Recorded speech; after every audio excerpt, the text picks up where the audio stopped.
Hey group, I hope you're having a great start to your week. We just got back not too long ago from a beautiful hike up to Avalanche Lake. So we spent most of our day there. It was gorgeous, it was amazing. We didn't get to see any avalanches, but it was still such a beautiful hike. We saw lots of deer. It was a great hike up. There was a river alongside it. And then once you get up to Avalanche Lake, it's gorgeous. We saw mountain goats up on the side of the mountain, which was cool. And then you just kind of hang out there and watch for avalanches. But it wasn't quite warm enough, I don't think, for us to see any. So maybe we'll go back up there and check again before all the snow is gone. So it was an awesome hike. We took, just for those of you who like to hike and maybe you go on a little day road trip or something like that, always pack some snacks so that you're not eating a bunch of crap or desperate to eat something afterwards. So while we were up there sitting and just kind of enjoying the view, enjoying nature, watching for some avalanches, we snacked on some apples and almonds, lots of water. We had Energize on the way up so that we'd be really pumped and focused and full of energy for our hike today. And then when we got back down, we drank our shakes on the way home, so we stayed pretty healthy. So those are some great ideas. Always pack snacks and things like that so that you're prepared, and always take lots of water. So anyway, today is Tasty Tuesday. Today is Q&A Tuesday. We should probably do a Tasty Tuesday though, because I know some of you have asked for some of my favorite vegan recipes. So that's on my list to do a Tasty Tuesday and share vegan recipes. But anyway, today is Q&A Tuesday. So I have a couple of questions I'm going to answer that you guys posted on my Q&A Tuesday post that I threw up yesterday. So, whoops, I'm switching my screen over so I can see if I get this out of the way. So Sarah wanted to know, can you discuss more about behavior and setting patterns, how to set yourself up for success? So this is kind of what I talked about a couple of weeks ago when we were talking about the 5 steps, mindset, self-love, building confidence, nutrition, fitness are all really important tools to getting you long-term success. And so what you're talking about, it relates to your mindset. You've got to come into this, or any sort of change you're making with your life or any goals you have to come into it with a good mindset that is full of belief in yourself, even if you don't quite believe it yet. It feels like a lie. But the more you have these positive thoughts in your head, the more successful you're going to be. So I was just on actually a corporate call with some other coaches in the network, and corporate was talking about how, when you have a constant negative mindset, it's like a river in your head, right? It's like a canyon in your head, and that's where the water's going to flow. And it's always going to flow there because it's the easiest. That's the way that you're used to having with your mindset, is negativity. So, that paved the way. And so it's going to be really hard to sort of divert that river into the positive mindset. It takes work, but you can reroute, right? You can reroute that river and have a much more positive mindset. And then every once in a while, like with me, sometimes negative thoughts creep into my head, but because I've practiced and worked on positivity and positive affirmations, I can quickly nip that in the butt and recognize that that's where my thought process is going, is to something negative, and then I check it, and then I go on to the positive route. So with creating more, positive behavior and patterns and setting yourself up for success, number 1 is come in with a mindset that you're working on positivity, believing in yourself, telling yourself that you absolutely love to work out, you love how it feels, you love the energy it gives you, and then you start to believe it, and then you start to actually feel it and experience it. Talking about how you love to nourish your body with the appropriate amount of calories every day, with healthy food, that it's fuel for your body, right? It's not just because you enjoy to eat. So telling yourself these things in positive affirmations really, really helps. It really, really helped me. And as far as setting patterns, as far as when you work out and when you do certain things, you have to sort of start out with a schedule until it becomes second nature. So when are you going to do your workouts every week? Make an appointment with yourself, drop the damn excuses, and show up for yourself. Just like you would show up for a friend at a coffee date, just like you would show up at a meeting with your boss. You need to show up for yourself too. So that's really important.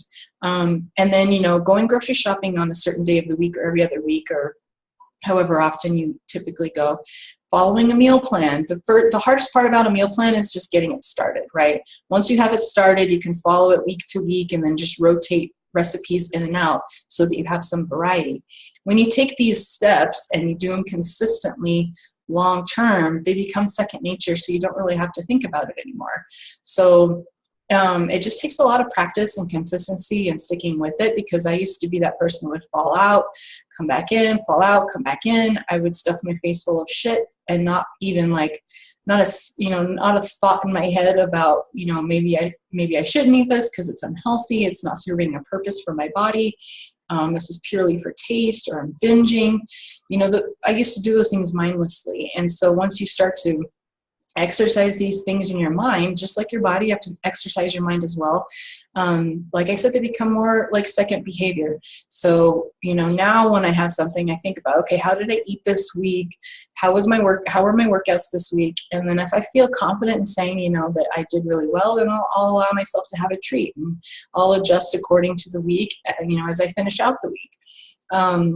Personal development is huge also for me. I always recommend it.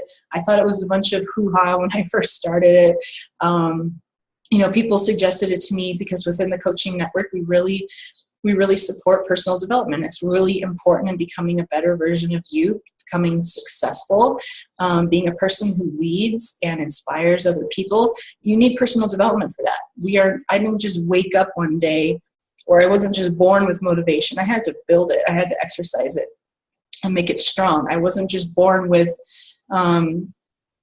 the desire to lead people and coach people and help people and have it all perfect and understand how to do it all. I have to practice it, and I still practice it all the time, and I'm still learning. So personal development is really important for that. If you're looking to have a better routine, a book I'm reading right now, because I suck ass at getting up in the morning. It's always a fight for me. So Miracle Morning is a book I'm finishing up and trying to apply into my daily life, a miracle morning every single morning. And I recommend that book to anybody who wants to create a routine that's positive, because you want to wake up with purpose in your day, and you want to be productive, and you want to work on your mental strength, and you want to incorporate exercise and healthy eating. These are all things that are part of your miracle morning. So I suggest reading that. It's by Hal Elrod, I think is his name. And he talks about these 5 different things called savers. And then he also talks about like 5 steps to getting up on time in the morning, so you're not hitting the snooze button, so that you actually feel rested regardless of how much sleep you got. So I always really, I suggest reading that book. It's been really, really awesome. I'm almost done with it. And being a horrible morning person, I'm working on incorporating it into my day, because when I follow through with the miracle morning, I have a much better day. And I don't, I have a more positive mindset. I don't miss my workouts. I'm more productive throughout the day. So my biggest tip with creating positive behavior and setting patterns and setting yourself up for success is really all about mindset. It's really all about consistency, and it's really about failing forward. When you think about people who are very successful, whether it's in their health and fitness goals, or in their business, or any aspect of their life, those are people who have failed more than anybody else, because they were willing to fail and look forward and learn from it and make changes and adjust and try again and try again and try again. And that's what I've been doing all this time until I got to this point where I feel pretty confident about my abilities to be consistent with exercise and nutrition and still enjoy things in moderation. It took me a long time to get here, but I kept failing forward. I kept making mistakes, learn from it, change something, and try again. And that's the best way to do it. A lot of us get into this mindset when we feel like, well, shit, I already failed. I might as well give up. I'll just start again on Monday. Well, I just blew my calories out of the water with this one donut today, so fuck it. I'm going to eat whatever I want today, and I'll start over again tomorrow. You can't have that mentality. You have to work on getting rid of that mentality and forgiving yourself and saying, okay, no big deal. I got off track. I'm right back at it tomorrow. I'm right back at it in this moment. I don't need to wait until Monday. That's really, really important. And the more you exercise those behaviors and consistently do them, they become second nature, like I said. So I hope that answers your question, Sarah. Cody asked, what is your best motivator when you feel like staying home to binge watch TV shows? When I go to the gym, I feel great, but getting there is the struggle. So I used to be kind of a gym rat. My husband and I would go to the gym for 2 or 3 hours. We'd get in a workout. We'd go down into the hot tub and reward ourselves with that. We would spend a lot of time at the gym, and I would get pretty good results. But if you get out of that routine, it's really tough. So I understand loving the gym. I love to lift. I love having heavy weights and access to different machines that I don't have at home. So I get that. I get the gym life. But when I started working out at home, it got rid of the excuse that, well, I woke up late, I don't have time to pack my gym bag, drive to the gym, get in my workout, drive back home, take a shower, and then start my day. If I wake up late, I don't have to worry about that because my workout can be done right in my living room. If I didn't work out in the morning but worked out later in the day, it's a lot easier to sneak in like 10-minute abs or something like that when you get home from work before you make dinner, or sneaking it in when the kids are in bed because you can do it at home and you don't have to have a sitter. So it really helped me to be more consistent with it by having it at home. And I know for some people, they say, well, if it's at home, then I just don't do it. I need to go somewhere. I need to drive somewhere. And that's where my accountability and support groups come in that we do on the mobile app, because we require you to log your workouts. You're required to log your nutrition. You're required to check into the group daily because I give you accountability. And so that's the accountability that you get, so that even though you're working out at home, you know that somebody's going to be checking in and seeing how you're doing and how often you worked out this week. So that really helped me as well. And by becoming a coach, I immediately was more accountable to my own goals because I knew I wanted to help other people too. So so I don't have to worry about trying to get my ass to the gym, because I know that, you just don't feel like it. You wake up a little late. It throws off your whole day. I just do my workouts at home, so I don't have to worry about that. As far as a motivator, when you just feel like being lazy, I have days like that too, where I just want to binge watch a TV show, or I want to sleep in. But I've learned, and my husband helps me with this a lot, is just if I just sit down and start doing whatever it is that I'm avoiding, if I just start doing it, it leads into a lot more, right? So if you just tell yourself it's a 30-minute workout, I'm going to go push play, you get into that workout 3 to 5 minutes in and you're kicking ass and you have a really good workout. So I don't think about like all that you have to accomplish with getting in that one workout, or all you have to accomplish with whatever task or goal you have that you need to start. Just worry about getting started, right? Because if you just put your mental energy on towards just getting started, you never regret a workout that you've done, right? So you just have to get started. Just hit play, just go. And sometimes I'll hit play to do my workout at home, and I'm not feeling it that day. Like I'm just like dragging ass. I don't really feel like working out. I start out like half-assing all the moves, and I'm not really pushing myself. But then something clicks when 5 minutes in, and you just really start to hit it hard, and you get in a really good workout. And so that's the thing that I do. If I'm laying around watching TV and I know I need to clean the house, or I need to, do finances or whatever it is, I just tell myself, start with one thing. Start with one thing. Don't think about the mile-long list you have that you need to attack for the day. Pick one thing off of it that you kind of enjoy or isn't the worst thing ever to do, and just start with that. And then once you start to finish that, you feel more accomplished, you feel more motivated, and then you do something else and something else and something else. And then, you can tell yourself, well, once I get these things done, I can reward myself with some binge watching. So after I get in my workout, I'll come home and watch some shows. Or after I clean the house, I'll sit down and watch some shows. So earn that relaxation time, right? So put in some hard work and then earn it. And then you don't feel like you were a lazy ass all day. You felt like, well, I accomplished some things today. I accomplished my workout today. I earned this. So that's something that I do personally to get through those times when you just feel lazy. And motivation it feels very elusive, right? Like those of us who struggle with motivation, we look at everybody else and think, if I could only be as motivated as she is. And you need to remember, none of us are born with motivation. It's another thing you have to exercise, just like your brain. You have to exercise your motivation. You have to exercise your discipline. And the more often you do it, the stronger it gets. And then the more consistently you can be motivated or have self-discipline without, falling away and being lazy again.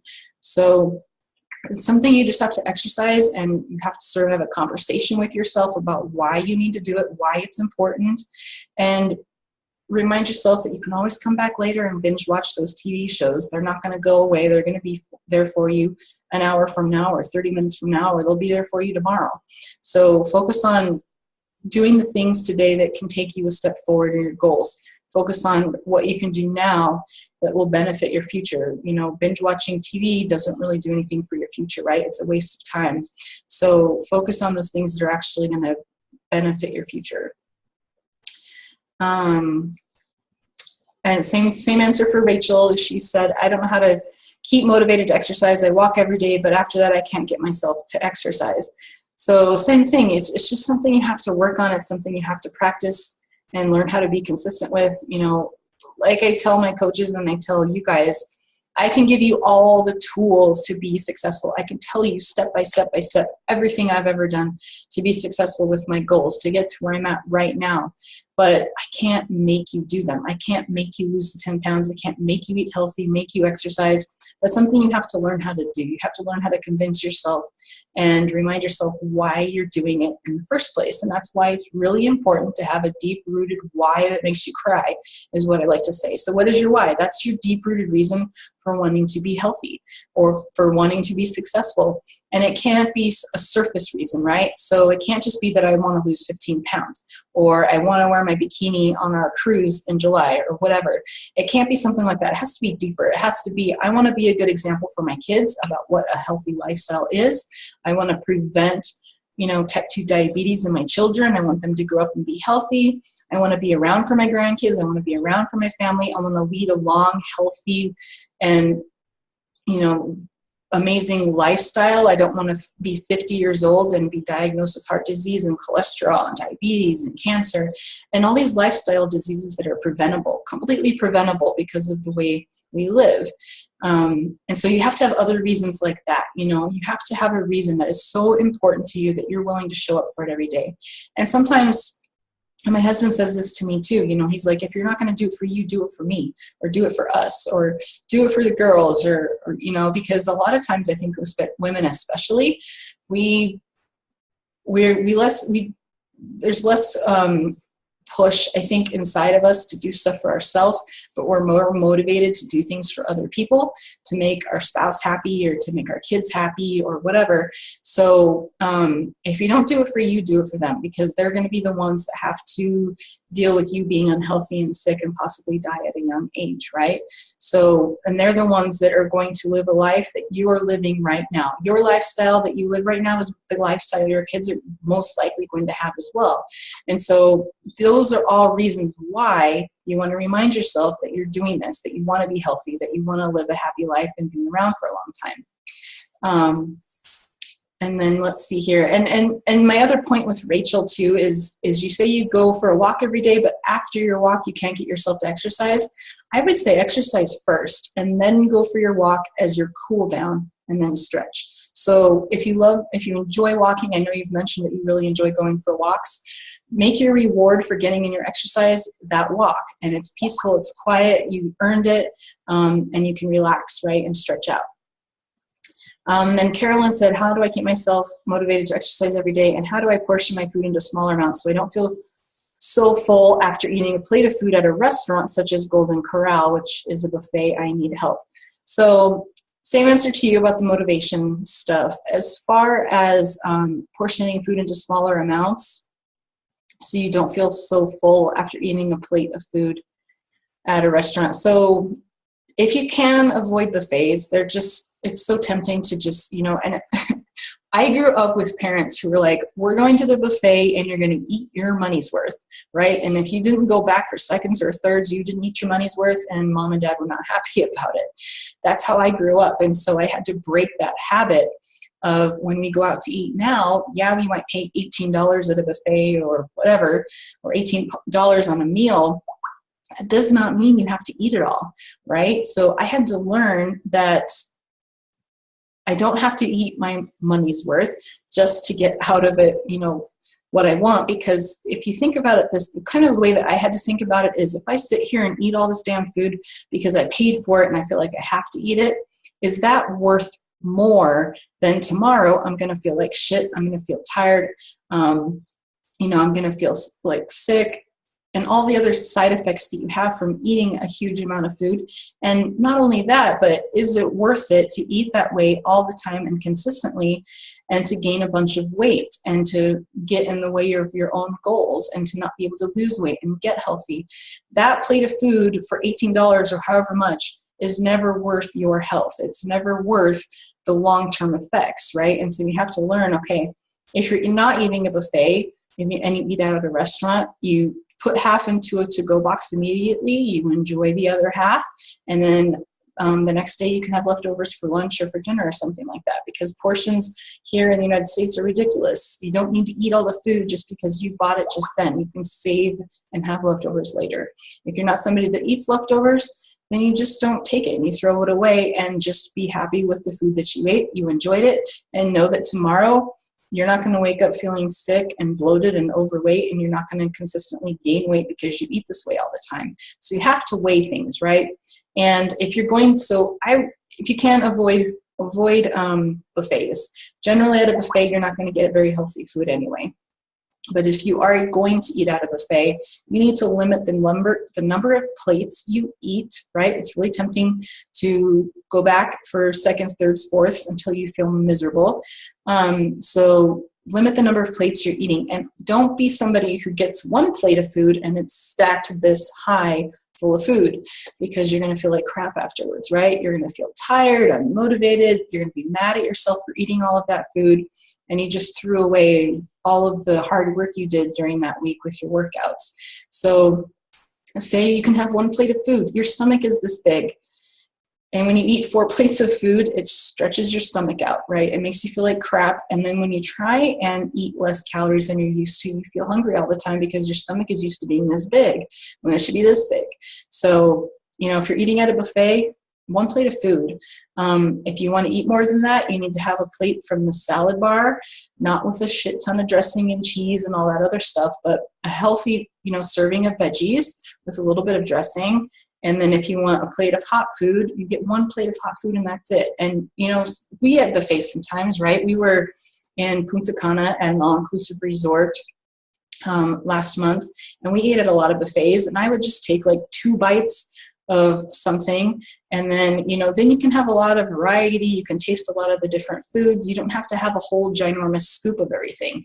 Take a couple bites, and then if you feel like you're not full, you're still hungry, go back and get a couple more little bites of your favorite foods. So it's really just about limiting yourself. You don't need to go back and forth to the buffet 100 different times just because you're there at the buffet. You don't need to do that. That's what I would suggest. As far as eating at home, one thing that I did when I was first managing my portions is, instead of eating on a dinner plate, that's a lot of food, and feeling like you have to fill up the dinner plate because your eyes are bigger than your stomach, and you think you need to eat a lot more food or you're not going to be satisfied, and then halfway through you're full, but you finish eating everything on your plate anyway. Instead of eating on a dinner plate, eat on a salad plate. That's a more normal portion for a meal. And that's something that really helped me out as well. I would dish up my dinner on a salad plate, and I would dish up my husband's dinner on a dinner plate, because he's like a foot taller than me, and he's a bigger guy. So those are my suggestions for portioning food. And I can honestly say I rarely ever feel bloated after I eat. I rarely ever feel stuffed after I eat, because I've learned to eat intuitively, which means that you eat when you're hungry and you stop right before you're full, because we all know that boundary when we say, okay, I should probably stop eating because I'm going to feel sick and bloated and crappy if I keep eating anymore. You need to stop eating right before that point. And so I never feel over full, and I never feel like I'm starving. I eat when I'm hungry, and I stop after how much food I should eat, and then I stop, right?